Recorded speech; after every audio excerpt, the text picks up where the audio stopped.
Hello everyone and welcome to only IAS. स्वागत है आपका हमारी एमसीक्यू सीरीज में, जहां हम डिस्कस करेंगे कुछ इंपॉर्टेंट क्वेश्चंस को, समझेंगे उनके पीछे के कॉन्सेप्ट्स, ताकि हमारा सब्जेक्ट भी कुछ हद तक रिवाइज होता रहे और हमारी प्रैक्टिस भी होती रहे, ताकि जो हमारे वीक पॉइंट्स हैं हम उन्हें आइडेंटिफाई कर पाएँ, रिवाइज कर पाएँ और ढंग से प्रिपेयर कर पाएँ।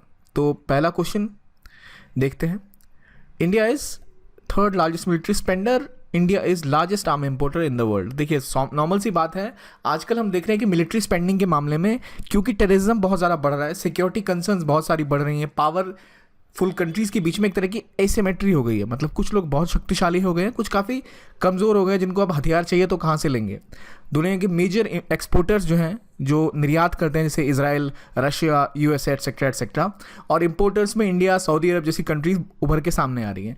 तो ये हमारे पास दो स्टेटमेंट्स हैं, आपको बताइए कौन सी स्टेटमेंट सही है। ऑब्वियसली काफ़ी ईजी है इसका आंसर करना कि India is the third largest military spender, मतलब तीसरे नंबर पर है खर्चा करने में, हथियारों की खरीद बिक्री का ये भारत। पॉइंट ये है कि अगर इंडिया 3 नंबर पे है तो पहले दो कौन है ये आपको पता है कि नहीं।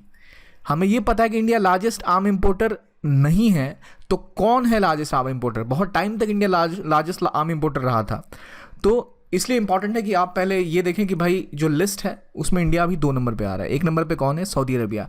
काफ़ी टाइम तक इंडिया नंबर 1 पे रहा था, लेकिन 2018, 17, 18, 19 के एंड तक आते आते सऊदी अरब ने इंडिया से ज़्यादा पैसे खर्च करने शुरू कर दिए आर्म्स इंपोर्ट के ऊपर, हथियारों के निर्यात पर। सवाल ये है कि सऊदी अरब इतना खर्चा निर्यात पे क्यों कर रहा है।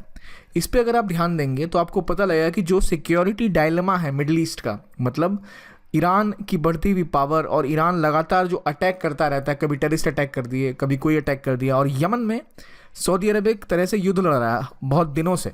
तो आपको ज्योग्राफी में कौन सी लोकेशन है, आईआर के हिसाब से भी यमन की, ईरान ने किस, जो इनके एयर ऑयल के कुएं थे जिन पे अटैक करने की कोशिश करी, रिफाइनमेंट यूनिट था सऊदी अरब का बहुत फेमस, काफ़ी न्यूज़ में रहा, वो आपको याद है कि नहीं? चलिए वो आपका काम हो गया, आप सर्च मारिए वो कौन सी लोकेशन है जहाँ पे ईरान ने अटैक किए थे। तो इन चीज़ों को लेके सऊदी अरब के साथ वहाँ जंग चल रही है, वहाँ यमन में एक, और लगातार ईरान से उसका कॉम्पिटिटिवनेस बढ़ता चला जा रहा है, इसलिए वो अपनी आर्म्स इंपोर्ट बढ़ा रहा है ताकि ज़्यादा से ज़्यादा स्पेंड कर सके और अपने आप को स्ट्रांग बना सके। इंडिया दूसरे नंबर पर है, और अगर आप आर्म्स इंपोर्ट में देखें तो तीसरे नंबर पे इजिप्ट जैसी कंट्री आती है, जिसको नॉर्मली हम इग्नोर कर देते हैं।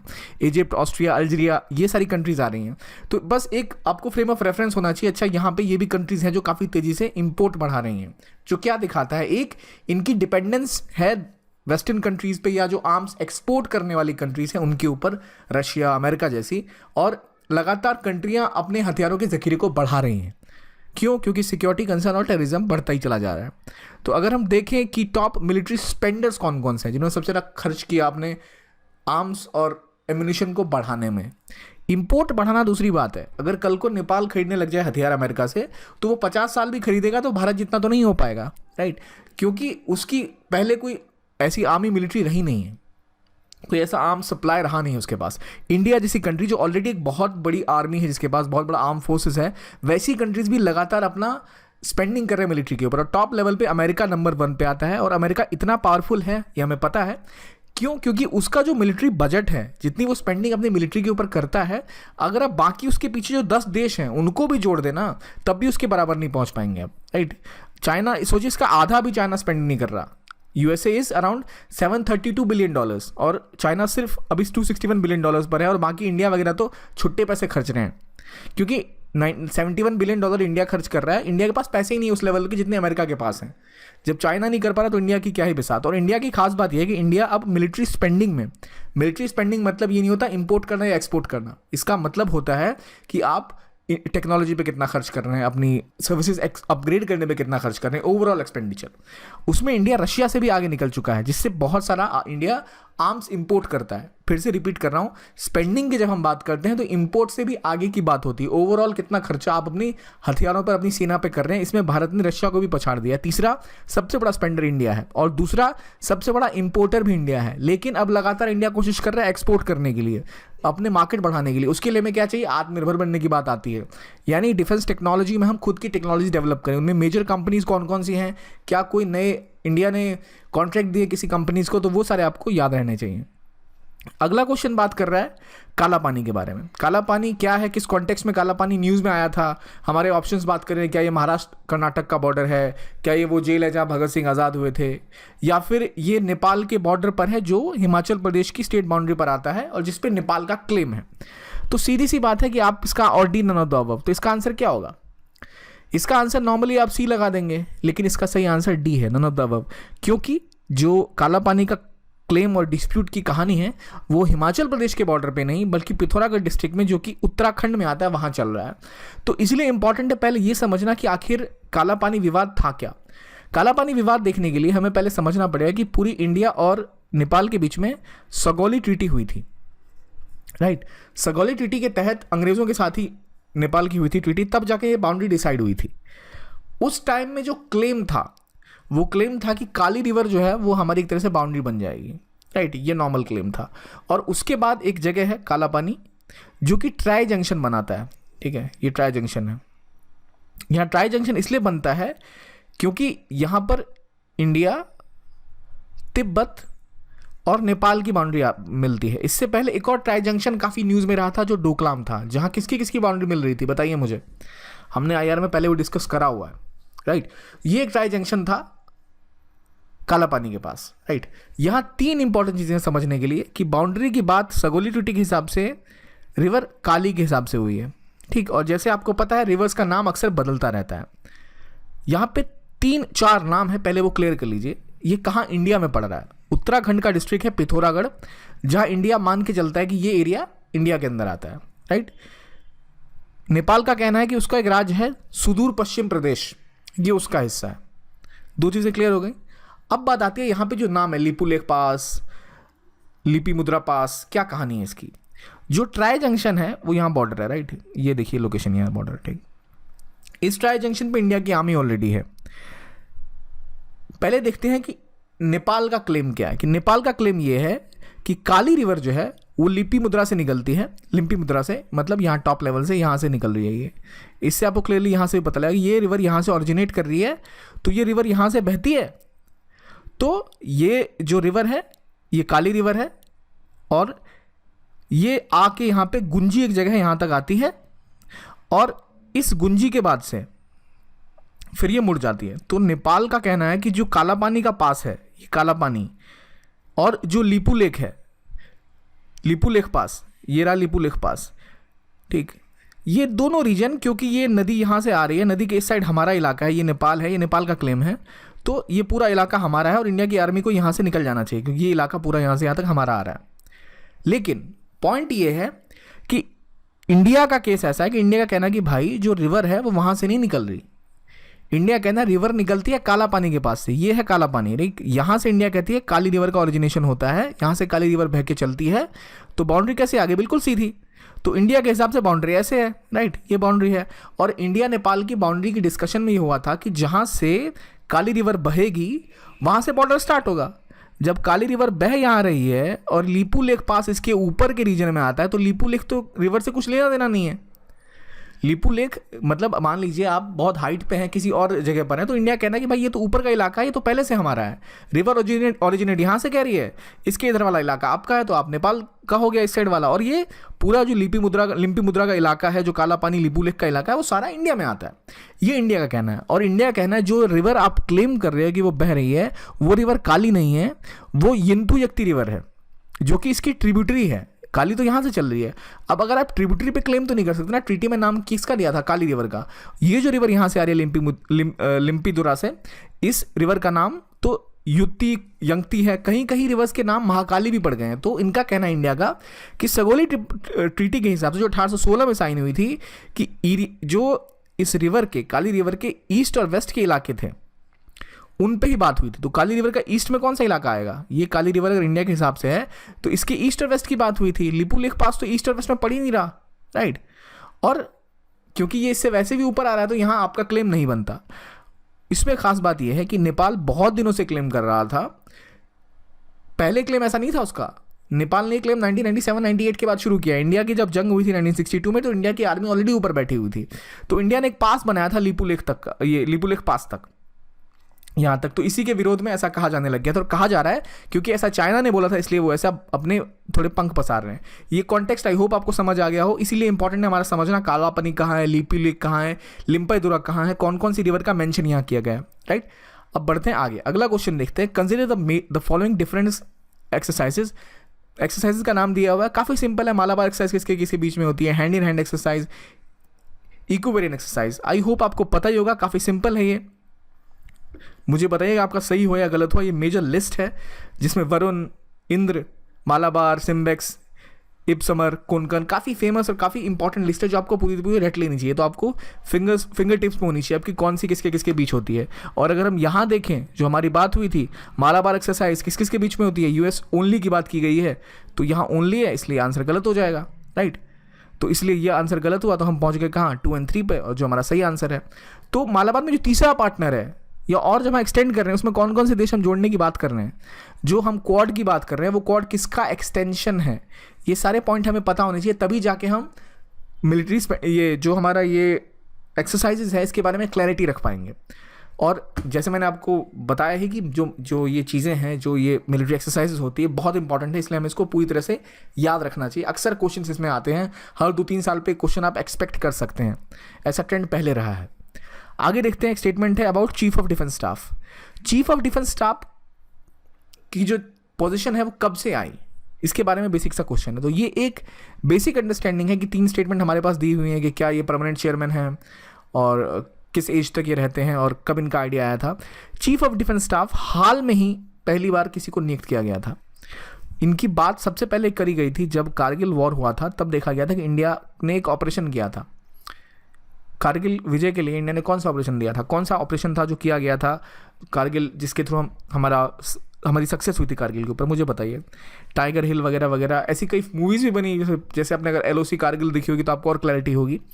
तो क्या था वो पूरा सिनेरियो, ये आपको पता होना चाहिए क्योंकि इंपॉर्टेंट चीज़ें 1971, 1999 ये इवेंट्स अभी हाल में न्यूज़ में रहे हैं, क्योंकि अब चाइना के साथ इंडिया के इशूज़ रहे हैं और पाकिस्तान तो सदा बाहर है, तो बालाकोट वगैरह आपको पूरी तरह क्लियर होना चाहिए लोकेशन के हिसाब से भी। तो जब कारगिल वॉर हुई थी तो देखा गया था 3 तरह की जो इंडियन एयरफोर्स है, नेवी है और जो आर्मी है, ये तीनों के अलग अलग कमांड हैं, अलग पोजीशन है, तो कोऑर्डिनेशन में बहुत दिक्कत हो रही थी और उस लैक ऑफ कोऑर्डिनेशन की वजह से इंडिया को काफ़ी लॉस झेलना पड़ा था। उस टाइम में बात चली थी क्यों नहीं कि हमारे में भी एक चीफ ऑफ स्टाफ हो जो कि तीनों को कोऑर्डिनेट कर सके। खास बात यह है कि ये जो है, ये ऐसा नहीं कि चीफ ऑफ स्टाफ कमेटी अगर के परमानेंट चेयर हैं जो चीफ ऑफ डिफेंस स्टाफ हैं, ये ऐसा नहीं है कि आर्मी जनरल, एयरफोर्स जनरल के ऊपर के पोस्ट के होंगे, क्योंकि जो आर्मी के जो टॉप मोस्ट लेवल है वो सब समकक्ष होते हैं, तो ये भी उनके इक्विवेलेंट माने जाते हैं, ये नहीं कि उनके ऊपर है, राइट। तो ये तीनों स्टेटमेंट सही हैं कि ये कारगिल कमेटी की रिव्यू कमेटी के बारे में ही कहा गया था, क्या इंडिया और कर सकता था ताकि और डिसाइसिवली और अच्छे तरीके से वहाँ जा सके। तो ये कहानी है, उम्मीद है आपको ये क्लियर हो गया होगा। आगे बढ़ते हैं, अगला स्टेटमेंट है धनुष के बारे में। धनुष क्या है? धनुष आर्टिलरी गन है, Dhanush surface to surface nuclear capable supersonic missile है, क्या ये एंटी टैंक मिसाइल है, क्या ये long range all weather subsonic cruise missile है। अगर आप धनुष के बारे में जानें तो भाई सीधी सी बात है, धनुष को याद करना बहुत ईजी है। आप एक ऐसा धनुष बना लो कि हाँ, धनुष का मतलब क्या होता है। धनुष पे आप तीर चढ़ाते हो और सामने वाले को मारते हो। ठीक उसी तरह धनुष जो हमारा ये है वो एक क्या है, इंडिजिनस आर्टिलरी गन है। आर्टिलरी गन क्या होती है, कैसी दिखती है? आपने न्यूज़ में जब भी झगड़े होते हैं इंडिया पाकिस्तान के तो आपको आर्टिलरी गन फायर होती दिखती है। बोफोर्स कांड भी हुआ था, काफ़ी स्कैम फेमस था वो, तो वो आपको हमेशा याद दिलाए कैसी दिखती है हमारी बोफोर्स पहले दिखती थी। ये एक इंडिजिनस है, देश में बना हुआ धनुष प्लेटफॉर्म। ये क्या है? ये असल में एक आर्टिलरी गन है जो कि जबलपुर में बनी है। आर्टिलरी गन की खास बात क्या होती है कि नॉर्मली जो गन की पोजीशन होती है ना, यहाँ पे होती है, यहाँ आपको टारगेट दिख रहा है, यहाँ आप गन ले जाएंगे, जो नॉर्मल तोप होती है, कैनन जिसे आप कहते हैं, वो आप फायर करेंगे और वो तबाह कर देंगे सामने वाले टारगेट को। पर प्रॉब्लम ये है कि जब आप टारगेट पे ऐसे अटैक कर रहे हैं तो टारगेट पे जो खड़ा है उसको भी तो दिख रहे हो आप, तो वो भी आपके ऊपर अटैक कर देगा। लेकिन जब आपके पास एक अच्छी आर्टिलरी होती है तो आर्टिलरी कवर्ड पोजीशन में काम करती है। वो एक यहाँ पर कोई अगर पहाड़ है, कोई चट्टान है, आपने कुछ सेविंग के लिए कोई बिल्डिंग भी बना दी है, वो हुआ, यहाँ पे ऑब्जर्वेंट पोजीशन होती है, यहाँ से आप देख के यहाँ से फायर कर सकते हैं। तो टारगेट को आपकी लोकेशन दिखाई नहीं देती, यही आर्टिलरी गन की खासियत है। और इन्हें हाउइट्जर भी कहते हैं कि ये बिना आपको अपनी लोकेशन बताए आप अटैक कर सकते हैं। पर खास बात है कि अगर आर्टिलरी फायरिंग ऐसे हो रही है किसी टारगेट के ऊपर तो उन्हें अंदाज़ा लग सकता है कितने मिनट की ड्यूरेशन के बाद अगर मिसाइल्स आ रही हैं या फिर जो कैनन उनके ऊपर गिर रहे हैं कितनी देर के बाद उनके ऊपर हमला हो रहा है, उससे वो कोशिश करते हैं अंदाज़ा लगाने का अच्छा इसकी लोकेशन कहाँ होगी। और इंडिया पाकिस्तान के बीच में अक्सर आर्टिलरी फायरिंग होती है क्योंकि ये टारगेटेड नहीं होती, राइट, क्योंकि उन्हें पता नहीं है कि हमारी आर्टिलरी गन कहाँ है, अगर हम करें तो हमें नहीं पता उनकी लोकेशन कहाँ है। तो इसलिए काफ़ी ज़्यादा वहाँ पे हम देखते हैं कि घरों में बम गिरते हैं, कभी कभी तो जानबूझ के LOC पे दूसरे देश के घरों पे बम गिराया जाता है। ये मैं आपको सिर्फ बताने के लिए बता रहा हूँ, हमें उतनी कमेंट्री इसके ऊपर करनी नहीं है। तो धनुष क्या है? एक आर्टिलरी गन है। आर्टिलरी गन कैसे काम करती है मैंने एक्सप्लेन कर दिया। इसके अलावा नाग जो एक एंटी टैंक मिसाइल है, जिसका जिक्र अभी हुआ था यहाँ ऊपर की स्टेटमेंट में कि it's an anti tank missile. Anti tank missile Nag का एग्जांपल है। एंटी टैंक मिसाइल को टैंक बस्टर्स भी कहते हैं। ऐसे मिसाइल्स की खास बात ये होती है कि ये आप बिल्कुल ऐसे कंधे पर रख के भी मार सकते हो, राइट। ये सीधा आपको टैंक दिखा, आपने उड़ा दिया। ये माउंटेड भी हो सकता है किसी कनिस्तर पे, कहीं मूव करा रहे हो किसी जीप के ऊपर लगा के या छोटे मोटे ट्रक्स के ऊपर लगा के भी आप अटैक कर सकते हो। इसमें इंडिया ने मिलन इससे एक्वायर करने की बात करी थी, जिसकी बात हम जो काफ़ी न्यूज़ में रहा था हाल के टाइम में। इसके अलावा दो और स्टेटमेंट जहाँ long range all weather subsonic missile की बात करी थी, क्रूज मिसाइल की बात करी है, और surface to surface nuclear capable supersonic missile की बात करी है। तो यहाँ आप बैलिस्टिक मिसाइल की बात करें तो अग्नि हो सकती है। इवन जो हमारी रशिया के साथ कोलेबोरेशन है, कौन सी मिसाइल है काफ़ी फेमस है, काफ़ी न्यूज़ में रही है, ब्रह्मोस, पता ही होगी आपको, तो वो भी केपेबल है। वो तो आपको थ्रू एयर, थ्रू सरफेस और थ्रू वाटर तीनों भी अटैक में काम आ सकते हैं। आगे बढ़ते हैं, अब देखते हैं कुछ स्पेस मिशंस के बारे में। क्वेश्चन पूछ रहा है कुछ स्पेस मिशंस के बारे में। इनसाइट, आदित्य L1, टिएंगेंग 2, चैंगे 4 और इनके क्या क्या ऑब्जेक्टिव थे।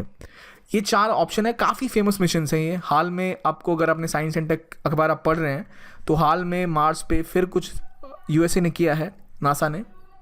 क्या था, क्या लॉन्च हुआ था, क्या कोई बॉडी गई है, कोई प्रोब गया है, क्या गया है, वो आप याद रखिए, हाल में हुआ 2-3 दिन पहले ही। तो सीधी बात आती है, पहला हमें इनसाइट के बारे में पता होना चाहिए, आदित्य L1 के बारे में पता होना चाहिए, टिएंगोंग 2 के बारे में पता होना चाहिए और चैंगे 4 के बारे में पता होना चाहिए। चारों ही बहुत फेमस और बहुत इंपॉर्टेंट है हमारे प्रीलिम्स के पॉइंट ऑफ व्यू से। सबसे पहले बात आती है इनसाइट पर। इनसाइट नासा का मिशन था, हमें पता है। तो नासा का मिशन असल में था क्या? ये एक प्रोब लैंडिंग थी कि भाई वहाँ पर कोई ऐसे करके एक लैंडर गिरेगा जो वहाँ की सेस्मिक एक्टिविटी को चेक करेगा। सिस्मोग्राफ का इस्तेमाल किस लिए किया जाता है? ज्योग्राफी में हमने पढ़ा होगा, ताकि हमें अर्थ की लेयर्स पता लगती है, वो P वेव्स, S वेव वगैरह वगैरह कहानी आपको याद आ रही होगी। तो नासा का जो मार्स इनसाइट मिशन था, ये एक स्टेशनरी प्रोब था। प्रोब मतलब जो ऐसे जाके जांच करता है। इसके थ्रू ये पता करते कि मार्स की कॉम्पोजिशन कैसी है, कि आउटर स्पेस में ये पहला एक तरह का रोबोटिक एक्सप्लोरर था। रोबोट जाएगा, ये आपको वहाँ पे सिस्मोग्राफिक मिशन के थ्रू पता लगाया कहाँ पर क्या क्या है।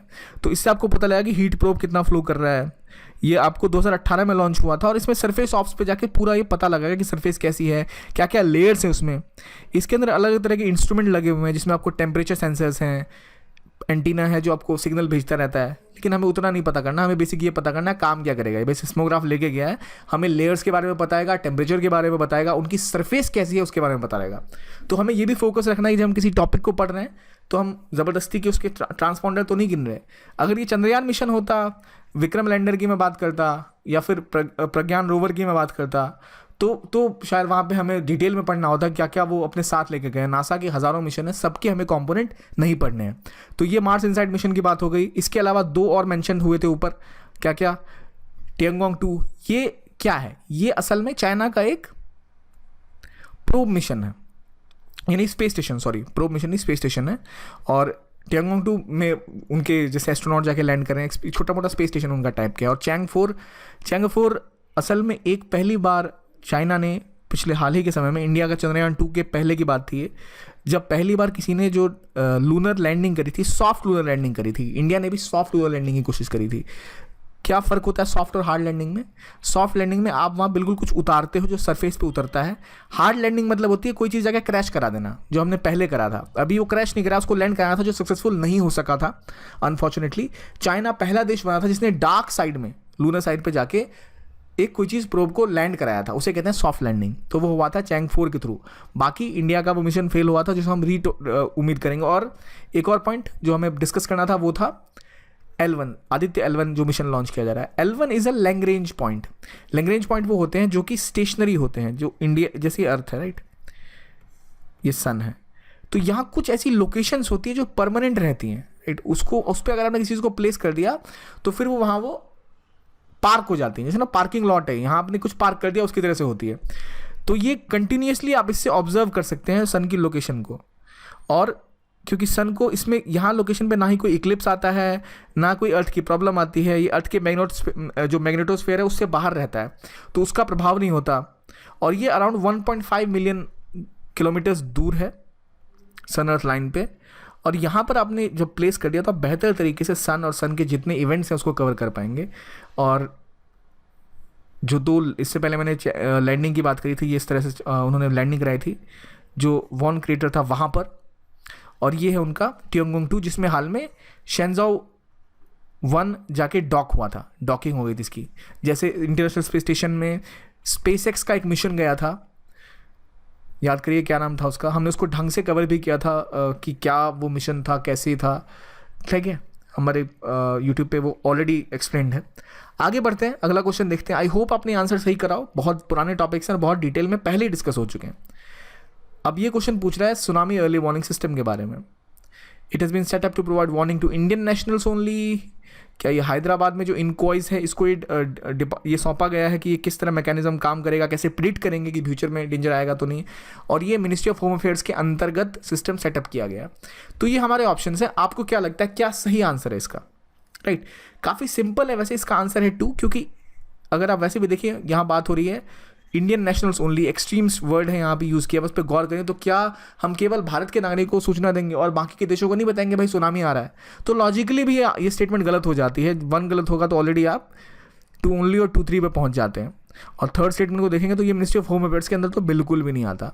तो ये अर्ली वार्निंग सिस्टम असल में काम कैसे करता है, ये आपका वार्निंग सिस्टम होता है, ये आपकी कम्युनिकेशन सैटेलाइट होती है। तो जो भी कुछ मूवमेंट आती है, कोई चेंजेस आते हैं, तो एक दूसरे को बता के आपको जो आपका GPS स्टेशन है वहाँ इन्फॉर्मेशन देगा। बहुत समय पहले नहीं पता लगता पर कुछ समय पहले पता लग जाता है, तो उससे जान माल की बहुत हानि बच सकती है। 2007 इससे पहले जब सुनामी आई थी तो बहुत तबाही मची थी। कब आई थी सुनामी, मुझे आप बताइए, 2007 में सुनामी आई थी क्या?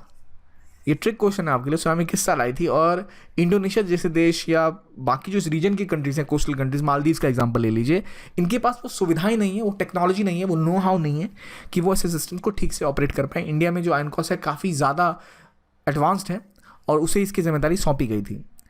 अगले क्वेश्चन पर चलते हैं और देखते हैं अस्त्र मिसाइल के बारे में। अस्त्र मिसाइल क्या है भाई? फायर एंड फॉरगेट मिसाइल है क्या? पहला beyond visual range to air missile है? ऑल वेदर कैपेबिलिटी है कि नहीं? क्या ये फ्रांस मैन्युफैक्चर किया गया था? 4 स्टेटमेंट है प्राइमरीली, बताइए क्या है। काफ़ी इजी है इससे भी आंसर करना अगर आपने मिसाइल टेक्नोलॉजी के बारे में ढंग से पढ़ाई करी है तो। DRDO के इंपॉर्टेंट मिशंस में से एक है अस्त्र। अस्त्र मिसाइल असल में है क्या? चलिए, अस्त्र मिसाइल जैसे नाम से पता है उसका अस्त्र मतलब एक अस्त्र है ये, और इसकी रेंज अराउंड 70 किलोमीटर है। तो 70 किलोमीटर की रेंज यानी अराउंड 39 किलोमीटर रेंज के बाद की रेंज को हम कहते हैं बियॉन्ड विजुअल रेंज। तो यहाँ जो वर्ड यूज़ हुआ था it is beyond visual range air to air missile. तो ये बियॉन्ड विजुअल रेंज है, मतलब आप जितने देखेंगे उससे ऊपर तक जाएगा। ये ऑल वेदर है, हर मौसम में काम करता है, और ये इंडिजिनसली डेवलप किया गया था, DRDO द्वारा डेवलप किया गया है।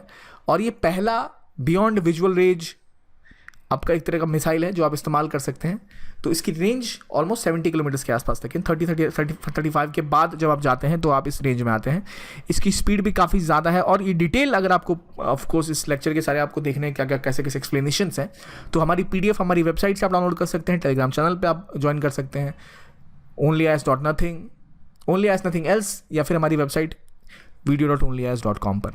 तो ये इंडिया ने डेवलप किया अस्त्र, बहुत इंपॉर्टेंट कंपोनेंट है इंडिया के लिए। काफ़ी हद तक ये मदद कर सकता है हमें अगर किसी आउटर प्लेन को या कोई प्रोजेक्टाइल आ रहा है उसे उड़ाने में। तो ये काम कैसे करता है, आपने इसको कहीं भी लगा दिया, ये आपने अस्त्र लगाया, ये ऊपर प्लेन को टारगेट करेगा कि अच्छा यहाँ आ रहा है, और ये आपने फायर कर दिया। तो ये ज़रूरी नहीं है कि आप विजुअल रेंज में हो आपके, जो आपको दिख रहा हो ठीक उसे जगह स्ट्राइक करेगा। अब यहाँ कुछ टर्म्स यूज़ हुए थे पहले कि जैसे फायर एंड फॉरगेट मिसाइल्स असल में वो होते हैं कि आपको दिख रहा है भाई कहाँ पे कोई आइटम है, कोई चीज़ कहाँ पर है, वो एनिमी का शिप कहाँ है, जैसे आप उसको फायर करते हैं उसकी जगह अटैक करता है उसको और कहानी ख़त्म। वो कंट्रोल नहीं होता, क्रूज़ मिसाइल जैसे होती है। क्रूज़ मिसाइल में आप प्रोजेक्ट करते हैं कि भाई हाँ आपको ये ट्रेजेक्ट्री है उसमें जाती है, मूवमेंट भी होती है। और बैलिस्टिक मिसाइल तो जैसे मैंने पहले आपको डिफ्रेंशिएट किया ही था, बैलिस्टिक मिसाइल में जो पहली लेक्चर थी इससे पहले वाली, उसमें हमने बैलिस्टिक मिसाइल और क्रूज मिसाइल के डिफरेंस को ढंग से एक्सप्लेन किया था। तो उम्मीद है आपने वो देखा हो, ताकि आप अगर सिस्टमेटिक तरीके से चलें तो आपको चीज़ें ज़्यादा अच्छी तरह से रिवाइज रहेंगी। अगला क्वेश्चन बात करता है इनमें से कौन सी कंट्रीज मिलिट्री एक्सरसाइज धर्म गार्जन में पार्टिसिपेट करती है। काफ़ी सिंपल है, नाम से ही पता होना चाहिए आपको। धर्म गार्जन इंडिया और जापान के बीच में होता है ये, और काफ़ी इंपॉर्टेंट मिलिट्री एक्सरसाइज है। क्यों? क्योंकि इंडिया जापान के रिलेशंस बढ़ रहे हैं लगातार। क्वाड का जिक्र फिर से आएगा, क्वाड में क्या जापान है या नहीं, ऑस्ट्रेलिया है या नहीं है, क्वाड का काम क्या है, क्वाड कब इस्टेब्लिश होने की बात चल रही है, कैसे कैसे इससे पहले कैसे वो एक्सटेंड हुआ, ये चीज़ें आपको पता होनी चाहिए अगर प्रीलिम्स में ऐसे क्वेश्चन आ सकते हैं तो। और ये काफ़ी सिंपल और ईजी क्वेश्चन है, गलतियाँ नहीं होने के चांसेस बहुत ही कम है, कन्फ्यूजिंग भी नहीं होते। IR की खास बात यही होती है, और साइंस एंड टेक की भी खास बात यही होती है कि आपको सटीक क्वेश्चन मिलते हैं, सटीक आंसर मिलते हैं, और ज़्यादा एक्सपर्टीज़ भी नहीं चाहिए। जो नॉर्मली आपको पता होना चाहिए गवर्नमेंट ये कर रही है उसके बारे में, और जो DRDO ने अच्छा काम किया, बड़े काम किए, तो वो आपको मालूम होना ही चाहिए। बस वही हमारा पॉइंट ऑफ व्यू यहाँ पर है। तो ये क्वेश्चन पूछ रहा है ह्यूमैनिटेरियन असिस्टेंस प्रोग्राम के बारे में, जो इंडिया ने अलग अलग देशों को सहायता पहुँचाने के लिए मानवीय सहायता कार्य किए थे। इनके बारे में काफ़ी सारे इंडिया ने किए थे, राइट। और आपके पास पूरी लिस्ट होनी चाहिए, और आप अपडेट रखिए इसको मैप वाइज, कहाँ पर कौन सा, मतलब जैसे इंसानियत कहाँ पर लॉन्च किया गया था। इंसानियत असल में इंडिया और किसके बीच में हुआ था बताइए मुझे। ये पहले ये देखिए कि इंसानियत किसके साथ हुआ था, बांग्लादेश के साथ हुआ था, राइट। सहयोग किसके साथ हुआ था, वनीला कैक्टस काफ़ी फेमस है। जैसे वनीला मेडागास्कर के साथ हुआ था, इंडिया का मिशन था। कैक्टस मालदीव्स में इंडिया ने जो वहाँ पे उनकी सरकार को तख्ता पलट की कोशिश हो रही थी तब भेजा गया था। तो कैक्टस जो है बहुत पुराना और बहुत सक्सेसफुल मिशन इंडिया कहलाता है। वनीला मालदीव्स के केस में है। सहयोग बताइए किसके बारे में, सहयोग या मदद, ये इंडिया ने चलाया था केरला के लिए, मतलब अपने घर की बात है ये, 2018 के फ्लड्स के टाइम में चला था ये। तो ये चीज़ें पता होनी चाहिए आपको, कहाँ पर सहयोग चला, कहाँ पे क्या चला। जैसे वनीला चला था तो बहुत फेमस INS एरावत गया था मेडागास्कर में हेल्प करने के लिए। अब मेडागास्कर कहाँ है, उसकी लोकेशन अफ्रीका में कहाँ है, ये पता होना चाहिए आपको। कैक्टस मिशन काफ़ी फेमस मालदीव्स का, वो आपको याद होना चाहिए। तो इसका आंसर क्या होगा, इसका आंसर होगा C। आप कहेंगे भाई C कैसे, इंसानियत तो सही है। C इसलिए क्योंकि ये इनकरेक्ट पूछ रहा है। Always focus on keyword, keyword क्या पूछ रहे हैं, कीवर्ड ने कहा इनकरेक्ट तो हम आ गए C पे। तो ये बेसिक कहानी हमारे इस टॉपिक की थी, हमने ये क्वेश्चन डिस्कस किया। आप देखते हैं कहाँ है भाई मेडागास्कर, ये इस तरह आपको दिखता हुआ दिख जाएगा। मेडागास्कर काफ़ी फेमस है, काफ़ी रेलेवेंट है, और क्यों जो ओशंस के अलग अलग पोजिशंस हैं वो हमें याद होनी चाहिए, कहाँ पर कौन से चोक पॉइंट्स हैं, कहाँ पे कौन सी असिस्टेंस इंडिया ने प्रोवाइड करी, मैत्री कहाँ के लिए लॉन्च करी थी, इंसानियत कहाँ के लिए लॉन्च करी थी, मदद कहाँ के लिए लॉन्च करी थी। तो इस तरह की जितनी चीज़ें हैं जहाँ आपको एक्सटेंसिव लिस्ट प्रिपेयर करें और मैप के ऊपर उसको ट्रैक करें तो ज़्यादा बेहतर तरीके से आपको याद रहता है। उसके साथ और कनेक्शन पॉइंट्स भी जोड़ेंगे तो बेहतर तरीके से आपको याद कर पाएंगे। तो ये थे आज के क्वेश्चंस 10। आई होप आपको सही लगे हों। आप ऑब्वियसली अपने जो फीडबैक है अपने कमेंट्स में डाल सकते हैं, और ऑब्वियसली हमारी वेबसाइट और टेलीग्राम चैनल को आप ज्वाइन कर सकते हैं। तो आज के लिए इतना ही, देखने के लिए बहुत बहुत धन्यवाद। Thank you very much and have a nice day.